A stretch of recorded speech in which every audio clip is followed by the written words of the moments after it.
আমার মাধ্যমিক পরীক্ষার পরে আমার বাবা হঠাৎ করে অসুস্থ হয়ে পড়ে। তারপর আমার বাবা-মা মিলে ঠিক করলো যে আমাকে বিয়ে দিয়ে দিবে। যেহেতু আমি তাদের একমাত্র সন্তান ছিলাম, তো তারা হয়তো চিন্তা করছে যে বিয়ে দিয়ে দিলে হয়তো তারা একটু টেনশন ফ্রি হবে। তো তার জন্য তারা আমার জন্য পাত্র দেখতে শুরু করে। পরে আমার মা আমার জন্য এমন একটা পাত্র ঠিক করে যার বয়স ছিল আমার থেকে ১৩ বছর বেশি। তো আমি তো ১ম এ অনেক কান্নাকাটি করি যে না বিয়ে করব না, আমাকে বিয়ে দিও না। কিন্তু পরে তারা আমাকে বুঝায় টুজায় ওই লোকের সাথে বিয়ে দিয়ে দেয়। তো পরে বিয়ে হওয়ার পরে আমি আমার শ্বশুরবাড়িতে আসি। শ্বশুরবাড়িতে আসার পরে আমার হাসব্যান্ডের সাথে আমার এমন সম্পর্ক যে মানে জাস্ট ফিজিক্যাল সম্পর্ক। ঐরকম যে ভালোবাসা, ভালো একটা সম্পর্ক ঐরকম না। তো ১ম আমি ভাবতাম যেহেতু আমাদের বয়সের একটা পার্থক্য আছে তার জন্য হয়তো এমন হচ্ছে। তো ধীরে, ধীরে হয়তো ঠিক হয়ে যাবে। কিন্তু আমি প্রায়ই খেয়াল করতাম যে আমার হাসব্যান্ড যখন রাত ২টা-৩টা বাজে মানে মাঝরাতে সে প্রায় ফোন নিয়ে বাহিরে চলে যেত। তো পরে আমি খেয়াল করে দেখলাম সে একটা নাম্বারে যে কথা বলতো ওইটা একটা মেয়ে ছিল যার যে ছিল তার হচ্ছে স্কুলের ফ্রেন্ড। তো তার সাথে হয়তো তার সম্পর্ক ছিল আরকি।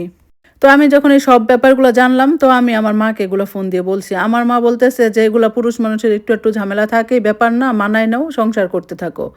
তো যাই হোক চলতেছিলাম। তো আমার হাসব্যান্ডের একটা ব্যাপার আমি সবসময় লক্ষ্য করতাম। সে সবসময় চাইতো আমি আমার বাপের বাড়িতে থাকি। মানে কি জানি সে সবসময় আমার বাপের বাড়িতে রেখে যাইতো। ওইখানে থাকলে মনে হয় সে ভালো থাকতো। মানে আমি আমার বাপের বাড়িতে থাকলাম। সে খোঁজখবর নিল তো না নিল। আমার খরচ-টরচ মন চাইলে দিছে, না মন চাইলে নাই। তো আমি বাপের বাড়ি থেকেই পড়াশোনা করলাম। তো পরে একটা সময় ভাবলাম যে না আমি যেহেতু একা তাহলে আমার কিছু একটা করা দরকার। তো তারপরে আমি হচ্ছে অনলাইনে বিজনেস করার চেষ্টা করলাম। কিন্তু আমাকে তো হেল্প করার কেউ ছিল না। আমার নিজের ঐরকম বেশি পুঁজিও ছিল না। তো পরে ওইটা আর আমি পারলামও না। তো এর মধ্যে হচ্ছে আমি কনসেপ্ট করি। তো কনসেপ্ট করার পরে আমি আমার হাসব্যান্ডকে অনেক বুঝাইলাম যে, "দেখো এগুলা কইরো না, বাচ্চা-কাচ্চা হইতেছে।"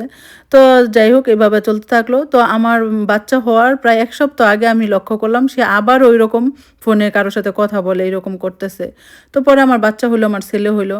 তো ছেলে হওয়ার পরে মানে আমি চিন্তা করলাম যাক আমার যেহেতু ছেলে হইছে তো যা হয় হোক আমি এগুলা চিন্তা বাদ দিয়ে দেই। এর মধ্যে আমি তো আমার বাপের বাড়িতেই আছি। তো আমার ছেলে হওয়ার পরে ছেলে বড় হইতে থাকলো। আমিও সংসার মানায় নিয়া করতেই থাকলাম। তো হচ্ছে আমি এর মধ্যে বাপের বাড়ি যাই, স্বামীর বাড়ি যাই, মিলাই-চিলায় থাকতে থাকি। তো এর মধ্যে আমি আরো একটা ব্যাপার লক্ষ্য করলাম যে আমার মা মানে আমার মা আমার স্বামীরে এমন পছন্দ করে যে আমার থেকে বেশি তাকে প্রায়োরিটি দেয়। মানে আমার স্বামীর কথাই সব কথা। আমারটা সে শুনবে না। মানে সে তাকে এত বেশি পছন্দ করে। আর এই ব্যাপারটা না আমার খুব কষ্ট লাগতো যে সে তো আমার মা, সে তো তার তো বুঝা উচিত যে আমি তাকে কি বুঝাইতে চাইতেছি, আমি কেন কষ্ট পাইতেছি। কিন্তু না, সে মানে আমার জামাই যা বলতো সেইটাই বিশ্বাস করত। তো এভাবে চলতেছিল। তো এর মধ্যে হচ্ছে আমার হাসব্যান্ড প্রতিদিন বাহিরে বন্ধু-বান্ধবের সাথে আড্ডা দিত, নেশা-টেশা করতো। এইভাবে বাড়িতে আসতো, আমাকে মারধর করতো।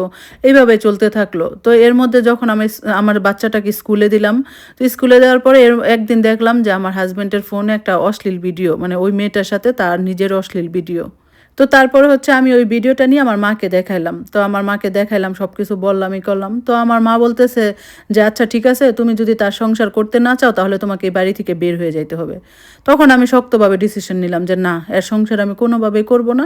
পরে আমি মানে আমার ছেলেকে আমার মায়ের কাছে রেখে আমি ওই বাড়ি থেকে বের হয়ে গেলাম। তো বের হয়ে আমি হচ্ছে আমার একটা আপুর বাসায় গিয়ে উঠলাম যে ওই আপুর হাসব্যান্ড আবার উনার সাথে থাকতো না। তাই আমি উনার কাছে গিয়ে উঠলাম, উনার সাথে থাকতে শুরু করলাম। পরে উনার সাথে থেকেই আমি হচ্ছে একটা জবের ব্যবস্থা করলাম। একটা জুয়েলারি শপে জবের ব্যবস্থা করলাম। তো ওইখানে জব করতে, করতে কিছু টাকা পয়সা জমায়া পরে আমি একটা ফ্ল্যাট ভাড়া নিলাম। তো ওইখানে পরে আমি আমার ছেলেকে নিয়ে আসছি। তো এখন আমি জব করতেছি, ওই জুয়েলারি শপে জব করতেছি, আমার ছেলেকে নিয়ে আসি। এখন আলহামদুলিল্লাহ আমি আমার ছেলেকে নিয়ে অনেক ভালো আছি।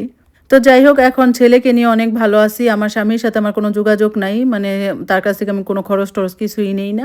এইভাবেই আছি। আমি আমার খরচেই আমার ছেলে নিয়ে চলতেছি। আলহামদুলিল্লাহ ভালো আছি। তো যাই হোক এটা হচ্ছে একটা আপুর গল্প। তো আসলে কি জানেন মানে বয়সের বেশি ব্যবধান হলে না স্বামী-স্ত্রীর মধ্যে ঐরকম মনের মিল হয় না। তো ওইজন্য বাবা-মার উচিত যে এত বয়স্ক ছেলে দেখে বিয়ে না দেওয়া। মানে ওই জাস্ট একটা মানানসই তো থাকতে হয়। এত বেশি বয়স হইলে এটা কখনো এই সম্পর্কটা টিকে না। তো যাই হোক গল্পটা কেমন লাগলো অবশ্যই জানাবেন। আর এরকম গল্প শুনতে আপনারা পেজের সাথে থাকবেন। আজকের মতো আল্লাহ হাফেজ।